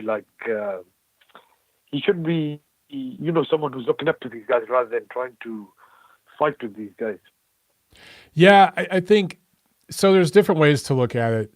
One way is he's using these other guys, their names, their platforms to kind of build up his brand. And he has a huge social media following, right? So he can just tell his followers, hey, I tried to get a fight with so-and-so. I tried to bait this guy into a fight, that guy into a fight, and they turned me down. So he looks like a hero to his followers. I think he comes off like a petulant little kid, but to some degree, this is Golden Boy Promotions' fault because they built this kid up. They hyped him up so damn much. And, they're making comparisons to Oscar De La Hoya and all this stuff, which I think were ridiculous. I mean, Oscar won the gold medal. By this stage in his career, he was fighting guys much better than Ryan Garcia has fought at this stage. He just earned his stripes. It's a lot like, I think a lot of prospects come out, like with Devin Haney, he's an example, where they compare him to Floyd Mayweather. I think that's ridiculous. It's not that Devin Haney doesn't have talent. It's not that Ryan Garcia doesn't have talent. But guys like Oscar De La Hoya, Floyd Mayweather, they got in there and proved their worth before they started making all these demands. They really had a track record. Yeah, that's a good point. Yeah, I agree. That's actually a really good point because I've seen a lot of people do that with Haney as well. Yeah. I think the only guy out of all those guys who's actually fought someone and has kind of backed up whatever the hype is probably Teofimo Lopez. And if he does what he plans on doing in the next fight, what he's saying against Lomachenko, then he'll have probably overachieved at the age he's at. He hasn't had much fights as well. But I wanted to get your thoughts on this Dillian Whyte Fury situation. If this is what I wanted to know. If them two were to fight, say, after the Wilder Fury third fight, do you think that's a more dangerous fight than, say, if Joshua is made to fight Usyk? Because I've seen a lot of people talk about those scenarios. I personally think Usyk Joshua could be a banana skin. I think Usyk might ruin that potential Joshua Fury fight if that fight happened. Yeah, so with Fury and Whyte, Whyte, of course, could land a big left hook and change things, but Whyte has these inconsistent performances. He's a guy who gasses late in fights. He's heavy a lot of times. So I would favor Fury to win, but that's a very dangerous fight, obviously. But Joshua and Usyk, here's the difference, okay? I think Dillian Whyte would legitimately have to get kind of lucky and strike gold to beat Fury. With Usyk, As long as Usyk can take a heavyweight punch, we don't know yet. He might not be able to. But if he could take a heavyweight punch, he could outclass Anthony Joshua. That's the difference. I'm not saying he would. I'm saying he potentially could.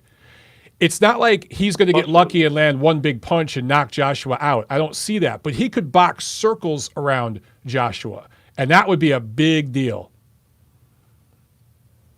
Yeah, that's what I was thinking. And I don't know if people have been aware, but Eddie Hearn has kind of been quiet regarding that situation. He's always said in the last couple of months, weeks, whatever, he may have to vacate the belt, but he hasn't mentioned the possibility of Joshua fighting Usyk as much as trying to get Joshua and Fury to fight or Whyte and Fury to fight. I'm not sure what he really wants to do, because I think he might want Whyte and Fury to fight in hopes Whyte gets that belt of Fury.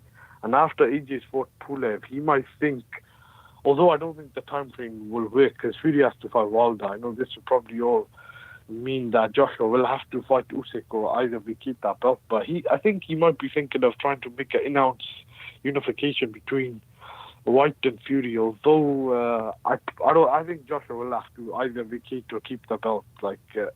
I personally think that's a dangerous fight. It depends how he looks against Pulev, but I do think we need to see a bit more of Usyk, because he's been way too inactive. But I think he's got the skills and ring IQ, and he's got everything to succeed. I think the only thing would be, I think Fury might be too big, but I don't think Usyk and Fury is a fight that'll probably happen anytime soon. But thanks for taking my call. Speak to you soon.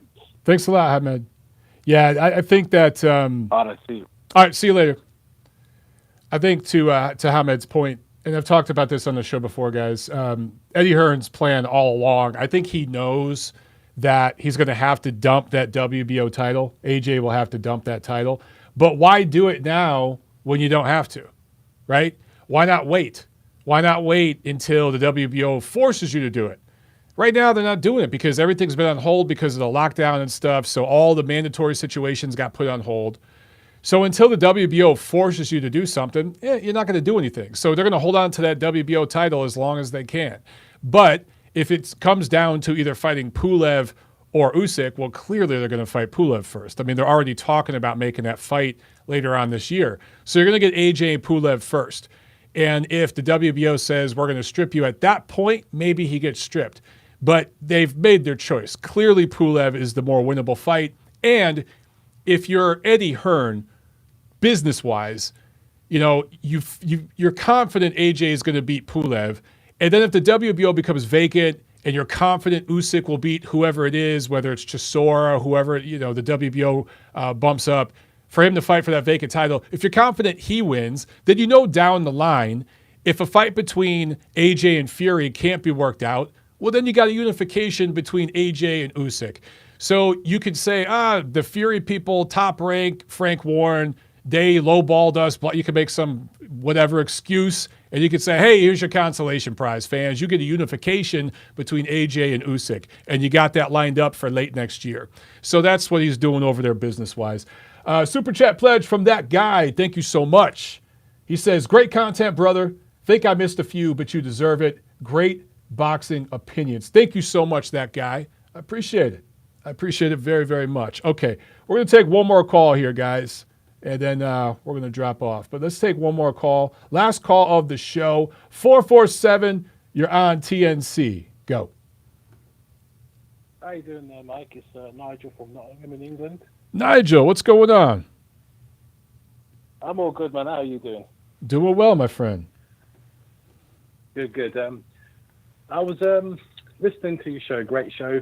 Been a fan for a very long time and love your content. Just want to say that. Thank you. And I was looking, I want to take it back a little bit, because of the old pandemic, I've been watching lots of old fighters. And I think one fighter that I really underappreciated is Mike McCallum, the body snatcher, the original body snatcher. Yeah. And I feel from looking at, when we talk about, from fighters from that kind of era, it's like Mike McCallum's not really mentioned that much, you know what I mean? And the dude was an absolute scientist in the ring, he could do it all. born in Kingston, Jamaica, to New York. Michael Mackenzie McCallum, body snatcher, 49, 5-1, 36 KOs. I just pulled him up here in BoxRec because there's so many good fighters that he faced over the years. And I'm just looking here, Julian Jackson, Donald Curry. There's a bunch of names I recognize. Like Steve Collins, James Toney. Yeah, trilogy there, And there was Michael Watson, another underrated British boxer, by the way. Michael Watson in Kensington. Yes, most definitely. Yeah. Roy Jones. And it's won some, lost some, but he won most of them. You know, he won more than he lost. Yes, most definitely did, And I'd love to, I was going to talk about more like the most recent, top ranked shows that you mentioned in the broadcast prior, but you pretty much covered all the points I was going to bring up anyway, so I didn't want to sound like a parrot and bore you or anyone else listening to the show, you know? So, yeah. Oh, by the way, I love that photo with you and your missus, Tiffany, and those killer white shoes, man. Thank you. Break them out again. Yeah, man. The white shoes got me a lot of comments. Some people liked them. Some people did not like them. But, you know, it was a friend of mine who was having his 50th birthday. And I was like, you know what? Yeah. Fuck it. I'm going to break out the white shoes. And, it worked. It worked good. We had a great time, man. Excellent. There was one other thing as well I wanted to bring up. It's about they touched on the Dubois and Joyce fight that's rescheduled for October. Mm-hmm. Now, I understand you've sided with Dubois. I'm going the other way and going with Joyce. Okay. And the reason being is this. I've been watching, obviously been following Joe Joyce since the amateur days when he's represented Britain, and they also fought in the World Series of Boxing as well for the British Lionhearts, where he faced Usyk at super heavyweight, I believe, where Usyk did beat him. But, that was an interesting matchup, so you can find it on YouTube as well. That was a good match. I've seen that. But, yes.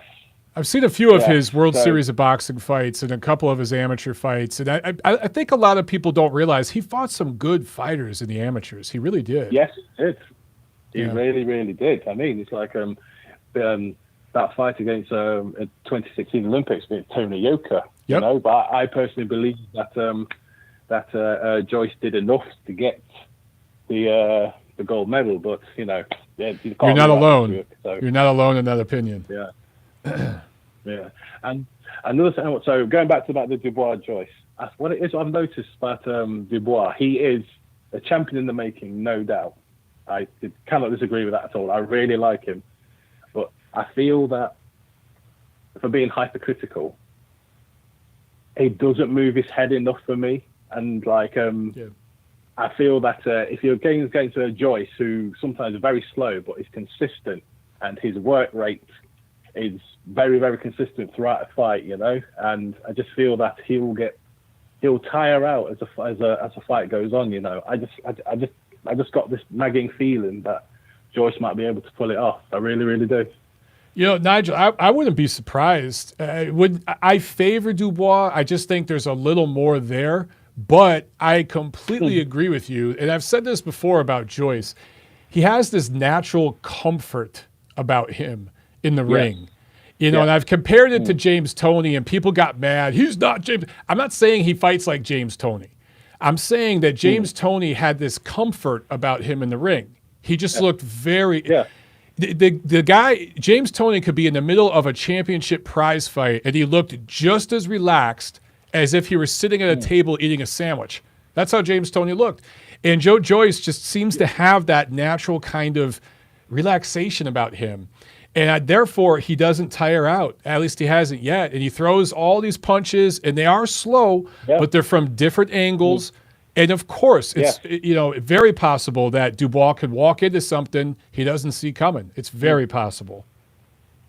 It is. And like talked about with the calmness and the comfort in the ring. And that's that speaks to experience because, I mean, when you talk about experience with Joyce, I mean, the whole experience from WSB was semi-pro with a fighting like 5 rounds kind of thing with no headgear and stuff before, you know what I mean? So that counts for me, yeah? And, agreed. Yeah, those fights should count in my opinion.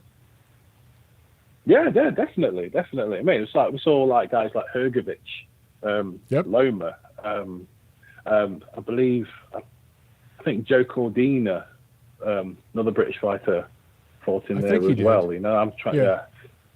A bunch of guys. There's a bunch. I mean, a lot of the guys from Eastern Europe, obviously, but even American fighters, guys like Ruche Warren and guys like that, have fought in the World Series of Boxing, and I think that experience should count. But there's a lot of guys that lost that don't want those losses on their record. A lot of undefeated prospects that lost fights over there that don't. That's why it hasn't happened, because there's enough fighters out there that don't want those losses on their record. So, and their promoters don't want them. Yeah. But I've had one more question I want to ask you there, Mike. Sure. You know what I mean?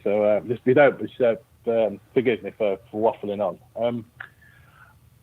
The US amateur boxing scene, obviously they're producing some excellent, you know, magnificent fighters over the years, but recently in the past few Olympics, not been performing as well as it should, you know, because obviously there've been some standouts, but what do you think is happening to do you think there are issues within the US amateur boxing system? Not saying that the British one's better, but it seems a little bit more. I think it might be better. I mean, pound for pound, the British system probably is better right now, but there's several issues. They're systemic.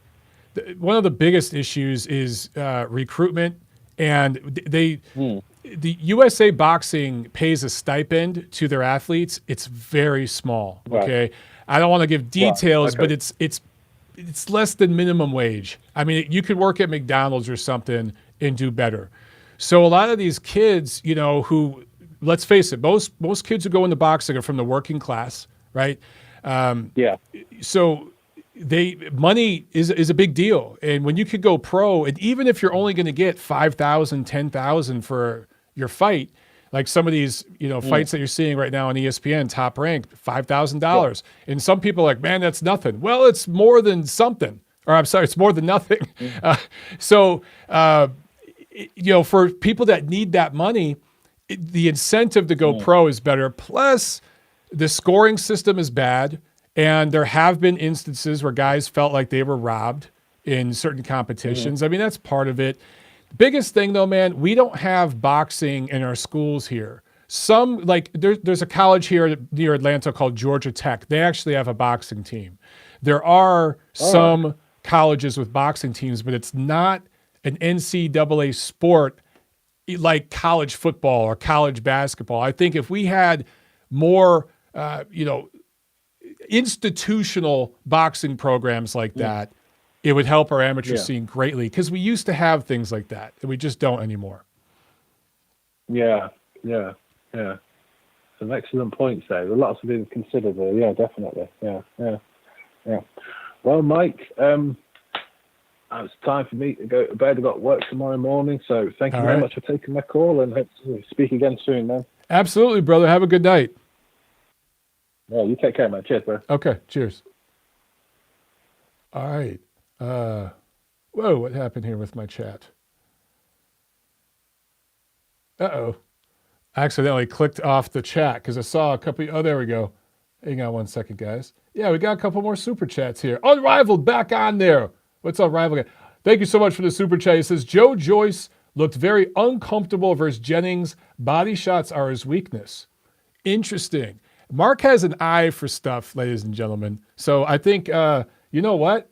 I don't remember noticing that. I need to go back and watch that again. Because if Danny Dubois and his people saw that, I like the way Dubois can dig down and go to the body, and just the way he's built. I think that he could absolutely land body shots against Joyce. So that's something I need to look into, my man. You got a good eye, though, man. I definitely trust your eye.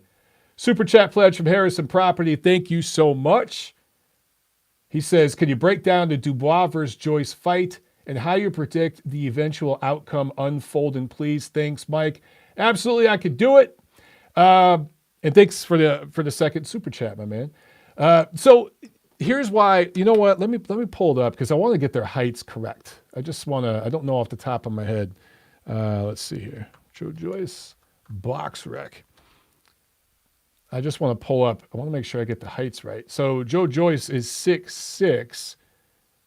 Is Dubois 6'5"? I want to say he's 6'5". Where is it at? Here we go. All right, let's see. They list Dubois. Yeah, 6'5". Okay.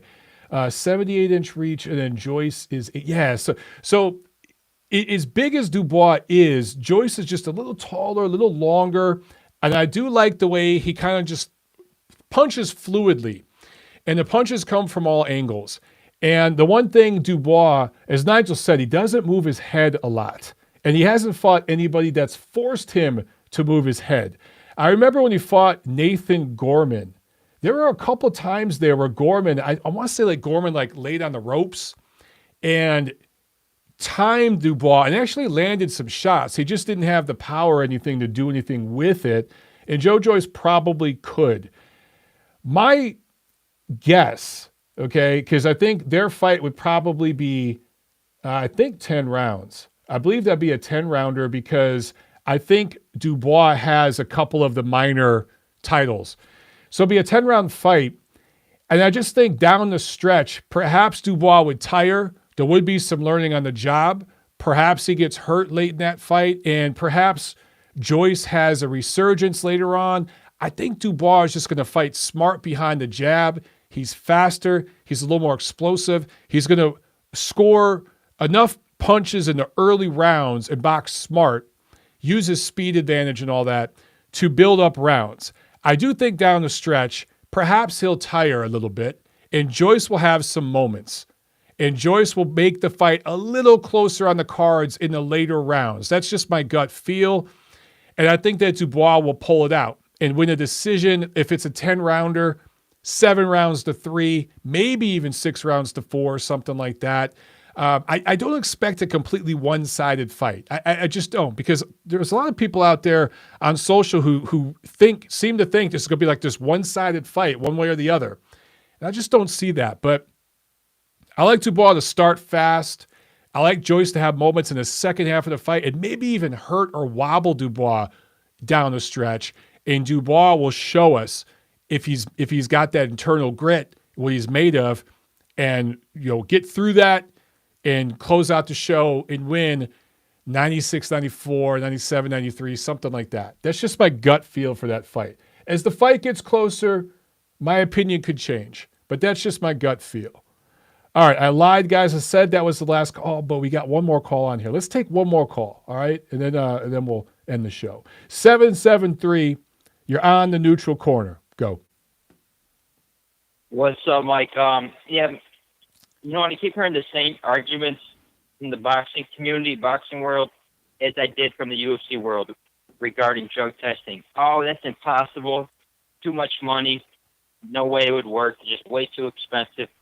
And eventually UFC did the right thing and had everybody drug tested the right way through USADA.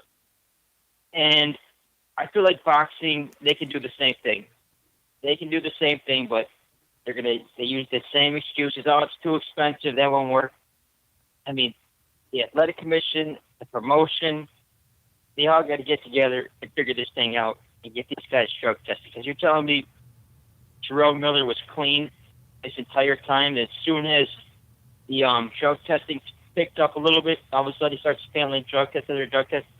No, I'm guessing he's been doing it his whole time. Yeah. How many careers he's ruined based off him being on a cocktail of drugs. They got to get, with these stats coming in left and right in boxing, they got to figure this out. Because I think it's just an excuse with the money. Say, oh, it's too expensive. Let's go grab it. Thanks for taking the call. Why don't you get your thoughts on that?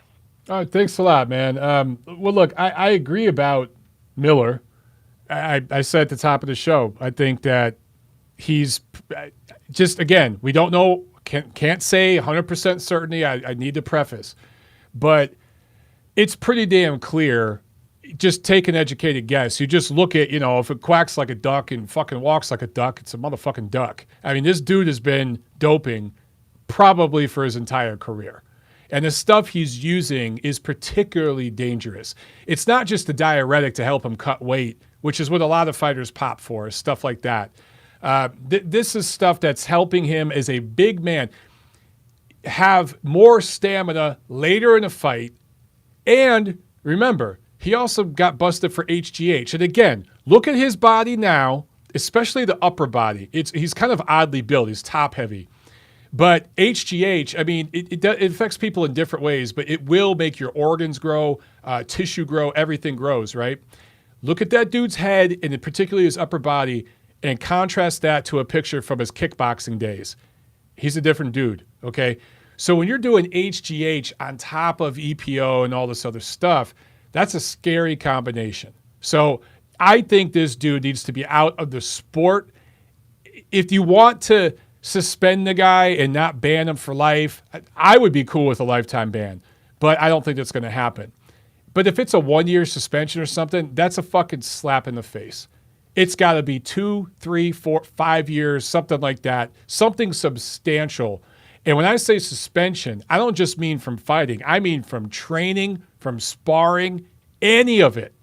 Any of it. You can't keep him from going to the gym and hitting a heavy bag, but he shouldn't be allowed to spar. None of that shit, okay? Because knowing this dude is doing what he's doing, how many lives has he changed for the worse in sparring as he's prepared, right? So, it's actually, I was talking, I was in Charlotte visiting a friend for his 50th birthday, and I was at the gym working out, and Levante Early came in and bumped into me. He had been in Vegas at the Mayweather gym for a week working with those guys. And we were talking about just something he saw, not at that gym, but at a different gym while he was out there with a particular fighter that was sparring 4 or 5 days a week, that did not need to be sparring. This guy clearly had health issues. He saw some, and it was, we got to talking, and I explained to him, I've seen shit like that a million times. And you see these guys that are basically walking heavy bags that are used in sparring. And I can't imagine how many guys Miller's worked with like that he's taken years off their lives with some of the shit he's doing. Craziness. Anyway, okay, last caller. I didn't get your name, but you brought up USADA testing in the UFC. Look, I don't like USADA. USADA is better than nothing, better than most. I'll give him that. VADA, much better than USADA. Just as far as I trust their testing better, I trust their process better. They also report every result they get. USADA, there's a ton of people that have tested positive, and they've done TUEs in the backroom deals, and it was never even reported to the media. There's a lot of those UFC guys that are popping for drugs, and the UFC fans and UFC media are not being made aware of it because TUEs are happening behind the scenes. I don't trust USADA in their process. So they're not the gold standard. VADA is. And the WBC has a program with VADA. It's just not funded enough. Fighters that use VADA testing around the clock are the ones you could trust. Right now, zero fighters are doing that, okay? So 0 fighters are doing that. That means everyone, you could suspect everybody, okay? That's the bottom line. That's the reality of the situation. Now, should you be saying this guy's dirty, that guy's dirty when there's no evidence? No, you shouldn't be saying that. There are fighters who are testing positive. Those are the dirty guys. But we don't know for sure what anyone else is doing because no one's doing this shit around the clock. It's up to you guys to demand it. It really is. It's up to you guys to start demanding it. If a fighter's getting paid $10 million a fight or something, what's $100,000 to pay for drug testing? Now, I get it. I ain't got $100,000 to spend on this shit. I ain't going to do it. You know what I'm saying? Like, I understand it's a lot of money. So we're asking for a lot. I get it. But if it was worked into these deals somehow, where when DAZN signs a contract with Canelo, with Gennady Golovkin, with a promotional company, Golden Boy, Matchroom, maybe a deal is worked out where it's like, look, we want X amount. We're going to pay you this much for this fight. You know, this fighter's getting $10 million a fight, you know, whatever it is. But we want a certain percentage of this to go towards performance-enhancing drug testing. Why can't you write that into the contract? Why can't you do it? You do that, you release it to the media, you let the fans know about it. That kind of shit's contagious. If somebody did that and stuck with it, I think it could make a difference. Okay. Super Chat pledge from Unrivaled once again. Thank you so much. He says, Mike, after this, check the clip I sent you on Twitter. All right. I'll check that out, man. I assume you're speaking about Joyce and Jennings. I will check that out, my man. All right, guys. Awesome freaking show today, man. Awesome. Some great calls. Got the outro music going. Sorry if the audio levels were all over the place today, guys. Truth is, we had all these tech difficulties. So, you know, we're working all that out. But it looks like the phones are back because we had some calls today. Enjoyed those calls, guys. All right.